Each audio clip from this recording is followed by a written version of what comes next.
پیش کرنے کے لیے نصیب فرما. اللہ پاک ان کے جو بھی جنتی لوگ ہیں اللہ پاک ان کے درجات کے لیے ہم سارے صاحب کرتے ہیں. اللہ پاک ان کے درجات بلند فرما. اللہ پاک ان کے صدقے ہماری بھی کامل بخشش فرما. یہ بھی جنت المالا کا قبرستان کا حصہ ہے. یہ بھی جنت المالا قبرستان کا حصہ ہے. بھائی صاحبان یہ مسجد جن آپ کی رائٹ سائڈ پہ مسجد جن یہ وہ مسجد جن ہے جہاں پہ اللہ کے نبی عبادت میں مصروف تھے. ایک جنوں کا قافلہ یہاں سے گزرتا تھا. اس نے آپ نبی صلی اللہ علیہ وسلم کیا تو یہ مسجد جن اسلام قبول کیا تھا. یہ ہے جی مسجد جن.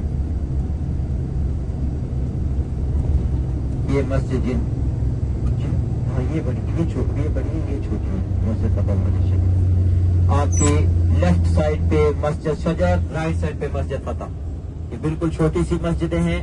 آپ کی وہ سامنے لیفٹ سائڈ پہ مسجد شجر اور یہ رائٹ سائڈ پہ مسجد فتح. یہ مسجد فتح یہ مسجد فتح یہ مسجد شجر. مسجد فتح اس لیے کہ یہاں پہ مکہ جب فتح ہوا تھا تو اس کا اعلان کیا گیا تھا مکہ فتح کا. اور یہ مسجد شجر یہاں پہ ایک درخت تھا. یہ ہے ادھر کونے میں وہ آپ کو نظر آئے گی گاڑی چل لیں گے بالکل اس کے اپوزٹ ہے وہ سامنے وہ مسجد فتح. تو اسی کے سامنے آپ کو ایک اور زیارت بتاؤں جو بہت اہم ہے جس کے بارے میں کسی کو نہیں پتا. یہ آپ اپنے موبائل پہ سرچ کر کے دیکھ بھی سکتے ہیں. جبل ابو قبیس پہاڑ کسی کو پتا ہے؟ اس سے پہلے سنا ہے جبل ابو قبیس. یہ سامنے دیکھیے گا یہ سامنے والا پہاڑ یہ سامنے والا پہاڑ اس کو جبل ابو قبیس پہاڑ کہا جاتا ہے. کون سا پہاڑ؟ جبل ابو قبیس. سب سے بڑی فضیلت کہ اسی پہاڑ کے آگے دامن میں آپ نبی کریم صلی اللہ علیہ وسلم کی جائے پیدائش ہوئی تھی. اور اسی پہاڑ کے اوپر کھڑے ہو کے آپ نبی کریم صلی اللہ علیہ وسلم نے آپ کی رائٹ سائڈ پہ آگے آپ یہ سامنے یہ